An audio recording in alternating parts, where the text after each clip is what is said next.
What's up gamers, my name's Scyushi, and today we're going to be talking about my gear, my setup, everything about what's going on behind the scenes, because a YouTuber's setup is very important, and you'll notice that everybody's setup is going to end up being very different because everybody has different personalities, and a lot of the setup is actually very personalized, which for me, I would argue that I've got a very personalized setup that I haven't seen a handful of other YouTubers end up using, so hopefully this will end up being something exciting for you guys. The reason I'm putting this video out is I'm actually in the process of upgrading a couple parts on my computer, and because of it, it means downtime for my computer, so a video like this can easily go up while I don't have the opportunity to do anything else. First and foremost, we're going to start with the chair. This is actually a Herman Miller chair. It's an I don't even know what it is anymore, honestly, but there's only a few Herman Miller chairs. You've probably seen them in Hollywood movies and stuff like that. And the reason for that is this, unlike those stupid gaming chairs that you see online, this is actually designed for people in an office. And ever since I got this chair, I have had no back issues, because earlier on when I was just using a garbage chair just in front of my computer, obviously I was running into lots of issues. The only thing that sucks about this model and most Herman Miller chairs is the fact that it doesn't actually have a headrest. So there's a custom headrest that a company makes for certain Herman Miller chairs, but unfortunately this is not one of the chairs that has that. Up next, we got this weird custom floor pad thing, which is floor pad grab the edge, TM, something or rather. This thing is not bad. I made the mistake of picking the black one though, and you can obviously see that this is a problem, because look how dirty that looks. Like all of the dust and all of the dog hair ends up showing on it, which is very unfortunate, because I'm kind of a neat freak and don't like all that stuff being under my feet, so I gotta vacuum it all the time. Not to mention this chair in general, because it's this wire mesh, any of my material pants or whatever I'm wearing, if I end up fidgeting around or even just naturally turning the chair around, this thing kind of acts like a bit of a cheese grater. And because of it, it collects a lot of dust under here. As you can already see, it's starting to build up. This is only maybe a week in from the last time that I ended up vacuuming it, because otherwise I gotta clean this thing up all the time. So when I first started with YouTube, I remember thinking how much I would love to be in a position where I could in fact end up making some of the hardware myself. This is what I'd always wanted in a green screen, and Elgato beat me to it. They've actually been doing a really good job making stuff for content creators, so this is just completely out of the way. These legs can end up folding completely underneath it, so that this thing doesn't end up taking any more width than just the length of it. And all you gotta do is just unlock this thing, and bada beep, bada boop. Now you got a green screen. Very easy to set up, very easy to end up putting away. Absolutely awesome. The other thing too that's so crazy about this is because the setup that it has back here, it's almost impossible to end up getting a green screen that's completely flat. And this is great that it ends up doing it. Now, I've got a unique situation where I've got all this backlight, so often I have to close all of the blinds before I end up actually using the green screen effectively, because otherwise, you can see right here, you can see all the pieces coming through. The only upgrade that I would end up actually doing at some point, getting a second one of these, because then I could just have one beside the other, and then I could have more width to the green screen, because that's the only real issue, and even then, only when I'm playing VR games. So then right here, this is just a TV that I have hooked up to my computer. Technically it's a third monitor, but I don't really use it when I'm doing anything actually on my computer. I pretty much just use this for whenever I'm taking a break or watching YouTube videos and stuff, because the days of cable are just over. There's no reason to end up watching cable anymore. I don't bother paying for that because I've already got internet, so I can just, the world's your oyster. Over here I've got a couple costumes set up that I'm currently using. I'll have Mario and Luigi costumes, but the Zelda or Link costume is in that pile. This is just a pile of my merch, stuff that I gotta make sure that I wear in the videos. Anyways, you don't care about any of that. I got a couple power bars set up down there. Here's my camera, which the reason I have this ugly piece of paper paper on it is with the way that I have this set up, the screen actually won't turn off unless you have something covering the eye hole. So that's why I just ended up doing something like this. I'm a very do-it-yourself kind of guy when it comes to, you know, junk like that. It's like there might be a secret way that I could figure out to make it not go invisible, but I couldn't figure it out for my specific setup because I do something very different than most YouTubers. I actually just use an HDMI cable from this camera directly into my capture card, and then with that I can end up recording my face cam while I'm recording gameplay at the same time. So I don't actually have to put any editing in to actually adding my face cam to the video, unless I'm recording console games, and the reason for that is because my console is then taking up the HDMI slot of the capture card, and this just has to sit there on its own, and then I gotta copy files over, blah, blah, blah. So my lighting situation is the biggest thing that I'm most proud of, because this is actually a very specific setup. You'll see constant YouTubers constantly complaining about like the light being way too intense and everything like that. If you look up online like lighting for a green screen and stuff like that, you are not going to end up seeing something like this. You're going to see something very similar, but for the most part, you're going to end up seeing like these big vibrant lights that are all mirrored and fluorescent and gross and stuff like that. Whereas with my specific situation, maybe the camera doesn't really do justice to it, but you might be able to notice it's not that bad. It's not really that bright, but I still end up getting a really good key effect with my green screen. And the reason for that is because the lights that I'm using are actually, you know, they're economic lights, so they don't have that fluorescent glow about them. They actually feel quite warm, as you can see.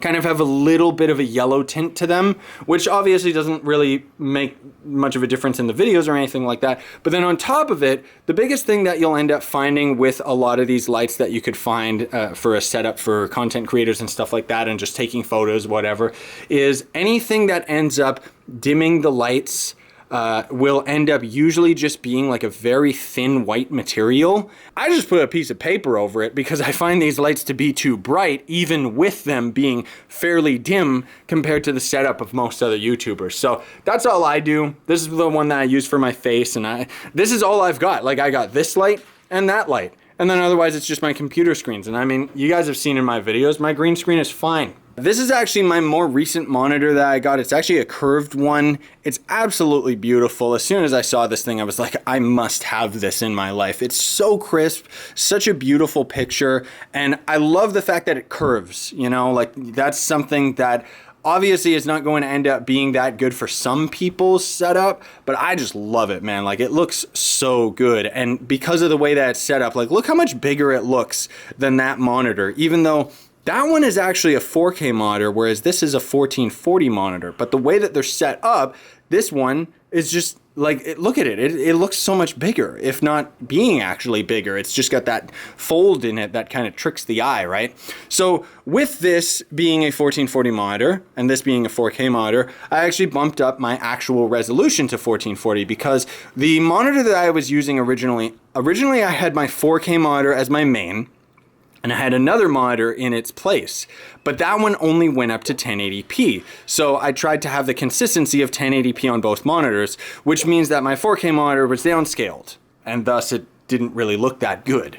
Whereas now, 1440, I mean, it just looks beautiful. I ran into some issues because a lot of the programs that I use don't actually upscale, but there was a very quick, easy setting in Windows where you can just tell a program to not scale based on Windows preference rather than the monitor preference or something like that. And then recently I ended up getting this and doing a video of it. It's actually a desk lamp. I love this thing. It's been so useful and so cool.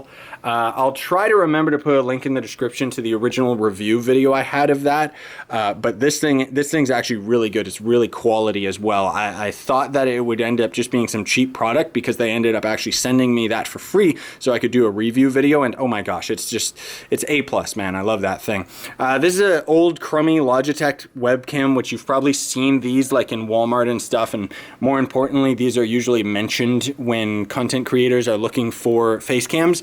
That thing sucks. It says that it can do 1080p 60 frames. No, it doesn't. So if you're like starting out on YouTube, you're always gonna have to end up going for a camera in the long run for your face cam, no matter what. That said, if you are just starting out, don't let that be like an excuse for you where you think that you need to have the best technology. I've seen so many channels out there where they're just starting out, but they obviously like come from money or something, so they spend like all of their parents' money to end up getting all of this different setup and stuff, and they think that they're automatically going to end up being a big time channel right away. You know, when I first started out, I had like an even worse webcam, okay? There's stories of other bigger time YouTubers. You just start doing YouTube videos, okay? None of this gear matters. All of this gear is directly thanks to all of you watching at home, because I obviously wanted to increase the quality of everything like that, and it's you guys watching that have made this a career for me so that I could end up upgrading all this stuff in the first place. And this is years in the making, okay? All of this stuff is years in the making and still very slightly being tweaked and perfected to my liking over the years. Here's the best microphone you can actually get for YouTube. It's actually an XLR, so it's not a USB. Never mind all that snowball stuff. I mean, using a snowball or whatever, like all those mics are great when you're first starting out, or a Blue Yeti and stuff like that. Those are fantastic microphones when you're just starting out and for ease of use, just because you can plug them into USB and stuff like that. This is a top of the line quality commentator mic. It's actually been used in radio very successfully for years. Now, the thing is, I've seen countless other big time YouTubers, Jacksepticeye is guilty of it, where he's got like a $5,000 microphone or something ridiculous, which I'm sorry, but he's an idiot, because you don't need a microphone like that just for audio. The reason why that microphone is as expensive as it is it's designed in such a way, it's a god mic as far as musicians are concerned, because with a quality microphone like that, you could essentially record a whole band and still end up having a very distinct, very good sound quality, even just out of that one audio channel. That's why some microphones can end up being super expensive. I have the benefit of knowing this because I came from music. You know, before I did YouTube stuff, I was in a band with my brother. We weren't like the most successful or anything like that, but we knew our stuff. We knew about music stuff. And I've gone through countless mics until I could finally narrow it down to this bad boy. It's the best commentator mic. Like, this is what you're aiming for as the top of the line microphone. Unless there's something that is more specific to your setup that you want, obviously, you know, anything that I say can be taken with a grain of salt if you find something that works better for your purposes. But I would recommend this as the absolute top of the line, and don't ever go anywhere higher than this. Like, don't get anything more expensive than this microphone. It's literally not going to make a difference. Now, this is the important thing that I have over other YouTubers: a preamp. So what a preamp does, that's this right here, the LA610 Mark II. This, I love this thing. If you're going to end up getting an expensive microphone and you're going to, you know, be like Jacksepticeye or whatever, I'm just using him as an example. I'm not trying to knock his work or anything, because he does something that's way more phenomenal than anything I can end up doing, right? But my point is that you should save the extra money of buying like a more expensive microphone and get yourself a preamp, because what this does is I can tweak everything about it. I can tweak the peak reduction, so this means when I'm screaming, you're not going to hear it clip on the high end, and then I can boost my volume, give it a lot more warmth to my voice, and everything like that. Like, I don't do any post effects on my audio track. Lots of other YouTubers do. This takes care of that, because I am all about efficiency. That's what I like doing with my work. That's the thing that I'm slowly tweaking over time, is getting more and more efficient with what I'm doing. So by having this, I don't have to edit anything in my audio. It just records raw and it just sounds as good as it does. Same with my face cam going directly into my computer. I don't have to sync it up or anything like that. But my point is that all of this stuff just goes directly into my recording software, and I don't really have to do anything. So with this, obviously I have to send it through the Focusrite in the cloud. Ultimately, this is so I can have it come out of a USB into my computer. So it is still using USB, obviously, but this way I have it setup. So it's an XLR, which is a cabled mic, which obviously means higher quality, even if it's going to dither down to a USB, but whatever. This is a Rode boom arm. I've gone through countless boom arms. This is the best one that I've had so far. My speakers aren't important. These are just garbage Walmart speakers for 20 bucks. They're just Logitech. I just always buy these. Whenever the next pair of them that I have dies, I just buy another pair because they're cheap, they're affordable, and I don't need a subwoofer or anything. This is also the Elgato Stream Deck. This thing's awesome. It's not really essential to any YouTuber setup, but it's awesome if you can afford it because it has like all these buttons that you can use for shortcuts. So I have like in the games folder, these are all the different games that I have installed. So I can just press the button and instantly load them, like the Glyph, for Trove, Epic Games Launcher, Battle.net, World of Warcraft, which I don't even think I have that installed anymore, but Plants vs. Zombies, what have you. And then if I'm trying to stream, obviously this is out of date because it has all the DLive stuff, but you know, I just click all these links one after another, and then I've got everything set up in my browser, and then I can be recording on Streamlabs or OBS. And the thing that's really nice too is you can actually set it up so that there's a toggled image. So I actually have this custom record button that I have, and when I press it and actually start recording, it inverts the colors to white. So I know when I'm recording and when I'm live based on those color swaps, which I think is a fantastic feature that it allows you to customize all of that yourself. My keyboard took me a long time to end up upgrading. I was originally using like a Microsoft Comfort Curve Keyboard 2000 or something, but they've been discontinued, so they're really expensive. I did end up buying one more recently, but unfortunately it broke down like right away. The one that I'd been using for like 15 years before it, I never had any issues until eventually the keyboard just outright stopped working. So I thought if I bought another one, it wouldn't run into issues, but I ran into issues right away. So I finally just ended up getting one of these gaming keyboards, and it's been nice. Most of all, I like the backlighting because it gets pretty dark under my desk here in the middle of the night. And then I always use this, my favorite mouse, the Logitech G602. Logitech kind of sucks. I'll openly admit that. Their technology breaks like all the time. That said, I love this mouse because I love the comfortability of being able to just relax my hand and use it. You know, because especially on the right side, like my pinky, I find gets really uncomfortable, and sometimes like it would actually cramp up my hand when I would be editing for hours on end. This mouse pad is just, I don't even know what this one is. It's just a big old mouse pad. It's got like illuminated light, which obviously you don't really need, but my good friend Captain Redbeard, or you know, John, ended up coming over at some point and visiting, and he ended up buying one of these for himself and one for me. So that was really, really nice of him. I'm still using it. Under here, you see I got my gaming setup. So we've actually got very low power in this house. So this is actually a backup generator. So anytime the power ends up going out, this will kick in and pretty much save everything from just getting shut off immediately. It's helped me countless times because if I'm like in the middle of something, you know, I can just pause or save or whatever, and then I just close my computer until the power comes back on. This is actually just it's like an HDMI switcher or something. So this will automatically detect when it's getting power from an HDMI port. I have this set up so that it's going into my Elgato capture card, as well as my face cam, my consoles and stuff like that. So if I'm playing a game on a console, it'll automatically swap, and then my computer will recognize that, and then I'll start recording the console's screen. It's really, really handy since I got that, because otherwise before, normally I'm manually swapping all of the wires left and right and stuff like that, right? I kind of changed up where my PS4 is. I know that it's a little bit cramped there, but it gets the job done and gives me a lot more space, so whatever. Over on the side, before we go to the left, I've got my HTC Vive controllers here.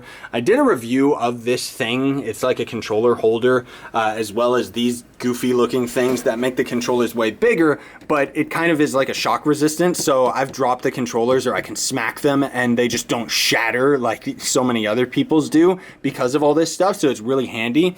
This pad or whatever, the controller holder, actually doubles as a controller charger, but I don't really trust that aspect of it. So I just use this to get my controllers out of the way because these things are bulky and stupid anyways, right? And then over here, this is my computer. It's gigantic. I'll try to remember to leave my specs in the description just because I'm in the process of actually upgrading. I changed over to an i9 and I pretty much have to put all of this stuff in my computer. So I'm trying to record this and get this video done before I end up doing that in case I run into problems.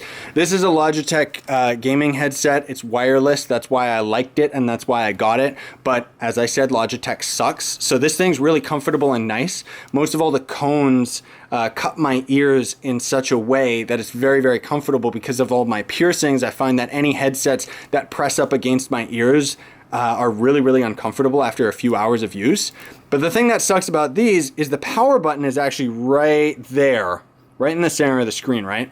And somehow, like, it's like the worst power button I've ever seen because my headphones are kind of broken right now, where as soon as I turn the power on and stuff, it's right then and there underneath this power button is the wires that end up going to the headset itself. And because of it, I gotta jiggle it around and I gotta turn the power on and off and hit the headphones and stuff like that so that I can actually hear anything out of these bad boys, because otherwise it's just like it just keeps disconnecting because this power button is so stupid and just kind of moves the wires back and forth. So I know there's some type of an internal issue going on with them, but I'm never gonna end up buying expensive headphones like that again. Right now I just use $10 earbuds because I find them to get the job done exactly the same, and there's not really any games that I'm playing that need, like, you know, full on like 5.1, or I think these advertise like 7.1 headphones or whatever. There's my Vive headset, a couple extra controllers, and then here's all my hard drives for like backing everything up. I have them all off, so there's a power bar that I can turn on at any time, and then I can access like all my old files and stuff if I ever need them for videos. And most of all, I just use these for storage. And I think that pretty much covers it outside of the back of my computer. So there's not really anything super fancy to talk about back here. Most of all, I just wanted to show my wire situation. So it's obviously crazy and pretty chaotic. But the reason all the wires are in this basket is I can very easily just lift that up and vacuum underneath it. And more recently, I moved my desk way further away from the wall. I guess the other thing too, last but not least, that I should mention is this right here is a paint tarp, which is actually a very, very cheap, very affordable way of getting better audio. So this is way cheaper and easier than buying like this foam, for example, and putting it all over my wall. Like this foam alone is like, I think this is like $500 worth of foam. And then you see people like Markiplier just put it in his entire room, and it's like, that's like over $10,000 that he spent just doing something like that, instead of just using a paint tarp that costs like $100. Like, it's ridiculous, man. Anyways, guys and gals, I think that pretty much covers everything. Hopefully I didn't miss anything. Thanks for watching, very much appreciate it, and thank all of you, especially for the fact that I can get all of this stuff done just because you guys are watching my videos and stuff like that. Like, it really means a lot to me that I can end up having such an awesome setup for not only my work, but just when I'm doing things myself, like playing games and junk like that, you know? Now, last but not least, I do want to mention that the part that I'm upgrading in my computer, I'll have all the stats in my computer as well, but I'm actually in the process of upgrading my CPU. But in order to do that, I have to upgrade my motherboard, because my current motherboard can't support a higher end CPU. So I had to get two different parts. But then the new motherboard doesn't support the RAM that I have in my current motherboard, so I had to upgrade that as well. It was very expensive, and it isn't going to make a difference as far as you guys are concerned for your videos, but again, it should improve that productivity that I mentioned, because the CPU is going to be very, very powerful, and it's going to more so than affect video games, it's going to affect my render time. Yeah. Thanks for watching though, folks. Smash the like, sub for more. You want to support the channel, buy some of the merch, check the description, whatever else. Sign over, stay up, gamers.